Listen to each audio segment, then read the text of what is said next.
وفي الأرض قطع متجاورات وجنات من أعناب وزرع ونخيل صنوان وغير صنوان يسقى بماء واحد ونفضل بعضها على بعض في الأكل إن في ذلك لآيات لقوم يعقلون۔ زمین کے ٹکڑے آس پاس میں ہی ہیں، آزو بازو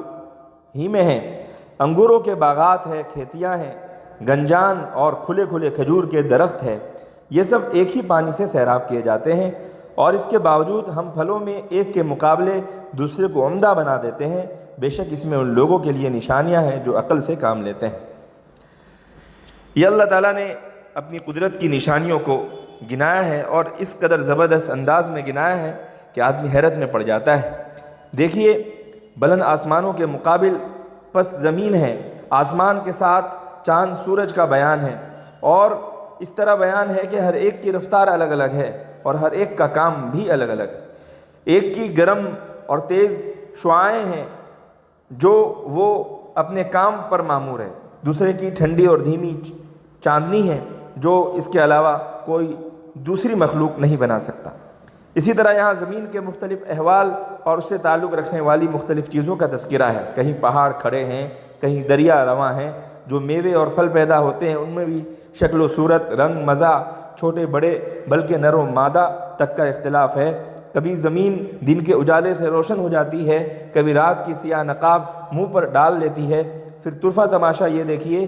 کہ چند زمین کے حصے جو ایک دوسرے سے ملے ہوئے ہیں، ایک ہی پانی سے سیراب ہوتے ہیں، ایک ہی سورج کی شعاعیں سب کو پہنچتی ہے، ایک ہی ہوا سب پر چلتی ہے، لیکن اس کے باوجود اس قدر مختلف پھل پھول لاتے ہیں، اور آپسی پیداوار کی کمی اور زیادتی کا اتنا بڑا فرق دیکھنے والے دیکھتے ہیں کہ آدمی حیرت میں پڑ جاتا ہے۔ غور و فکر کرنے والے ان ساری نشانیوں کو دیکھ کر سمجھ سکتے ہیں کہ ایک ہی ابر رحمت کی آبیاری یا ایک ہی آفتاب ہدایت کی شعاعیں اور اس کی موجودگی کے اندر انسانوں کے مادی اور روحانی یہ سارے حالات کس قدر مختلف اور کس قدر الگ الگ ہیں۔ اور یہ بھی سوچنے والی بات ہے کہ کوئی لامحدود قدرت کا کوئی زبردست ہاتھ آسمان سے زمین تک تمام کی تمام مخلوق کے نظام ترکیبی کو اپنے قدرت کاملہ کے اندر لیے ہوئے ہے، اور اپنے قبضے اور اپنی قدرت میں لے کر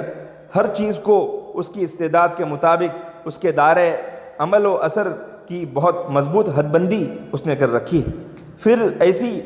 ختم نہ ہونے والی قدرت و اختیار رکھنے والے خدا کے لیے کیا مشکل ہے کہ جب کائنات میں اس قدر مخلوق اس نے بنایا اور اس کی ساری اجزائے ترکیبی کا خیال رکھا، تو ہم انسانوں کو مرنے کے بعد دوبارہ زندہ کر دے، اس کے لیے کیا مشکل ہے؟ اور اس عالم کے مخلوط عناصر کی کیمیاوی کو تحلیل کر کے ہر خیر و شر کو اس کے مستقر تک پہنچا دے، یہ اللہ تعالیٰ کے لیے کوئی مستبعد بات نہیں، کوئی محال بات نہیں، بلکہ غور و فکر کرنے والے انسان اس کے اندر سمجھ سکتے ہیں کہ یقیناً اللہ تعالیٰ کرنے پر قادر ہے۔ جب اتنی باریکیوں سے اتنے پھل پھول اور اتنی مختلف چیزیں اللہ تعالیٰ نے بنائی ہے، تو انسان تو اس میں کا ایک مخلوق ہے، اس کے لیے یہ ساری چیزیں پیدا کرنا اور دوبارہ اسے زندہ کرنا اور حساب کتاب لینا کوئی مشکل بات نہیں۔ اس لیے انسان جب کوئی چیز بناتا ہے تو ایک طرح کے مادے سے ایک ہی رنگت اور ایک ہی ذائقے کی چیز تیار کرتا ہے۔ مرچ کو جس طرح بھی پکایا جائے اس میں تیزی ضرور ہوگی، شکر کو جس طرح بھی بنایا جائے اس میں مٹھاس ضرور ہوگی، چاندی کو جس شکل میں ڈالا جائے وہ سفید ہی نظر آئے گی، سونے کی جو شکل دی جائے اس کا سنہرا پن یا گولڈن ہونا ضرور نمایاں ہوگا۔ ایسا نہیں ہے کہ شکر کو باقی رکھتے ہوئے کوئی چیز بنائی جائے اور وہ کہیں میٹھی ہو، کہیں پھیکی ہو، کہیں کڑوی ہو، ایسا نہیں ہو سکتا۔ اس طرح بھی ممکن نہیں کہ چاندی سے مختلف چیزیں بنائی جائیں اور کوئی چیز پیتل کی بن جائے، کوئی چیز مٹی کی اور کوئی چیز پتھر کی۔ لیکن اللہ تعالیٰ کی شان تخلیق دیکھیے کہ ایک ہی طرح کی زمین ہے جو آس پاس میں واقع ہے، آپس میں ملی ہوئی ہے، بارش کا ایک ہی پانی سب طرف برس رہا ہے جو سب کو سیراب کرتا ہے، ایک ہی سورج جو سب کی کو حرارت اور تپش پہنچاتا ہے، لیکن جو پیداوار حاصل ہوتی ہے وہ مختلف ہے، رنگتوں کے اعتبار سے، ذائقوں کے اعتبار سے، کوئی چیز پھیکی ہے، کوئی چیز میٹھی ہے، اور کسی کے ذائقے میں اور مزے میں الگ الگ فرق ہے۔ انگور کی مٹھاس دیکھ لیجئے، کھجور کی مٹھاس دیکھ لیجئے، مٹھاس میں بھی یکسانیت نہیں ہے بلکہ الگ الگ۔ یقیناً ایک ایسی ہی ہستی کا یہ کارنامہ ہو سکتا ہے جس کی قدرت و طاقت بے پناہ ہے، نیز جس کی تدبیر کی صلاحیت تصور سے بڑھ کر ہے، اور وہ اللہ تعالیٰ کی ذات ہے۔ انسان اگر صرف اسی نقطے پر غور کر لے تو یقیناً اس کی ہدایت کے لیے، ایمان لانے کے لیے، بعد الموت کے لیے، دوبارہ زندہ کیے جانے کے لیے کافی ہے۔ اللہ تعالیٰ ہم سب کی حفاظت فرمائے اور ہم کو ایمان کے ساتھ زندہ اور تابندہ رکھے۔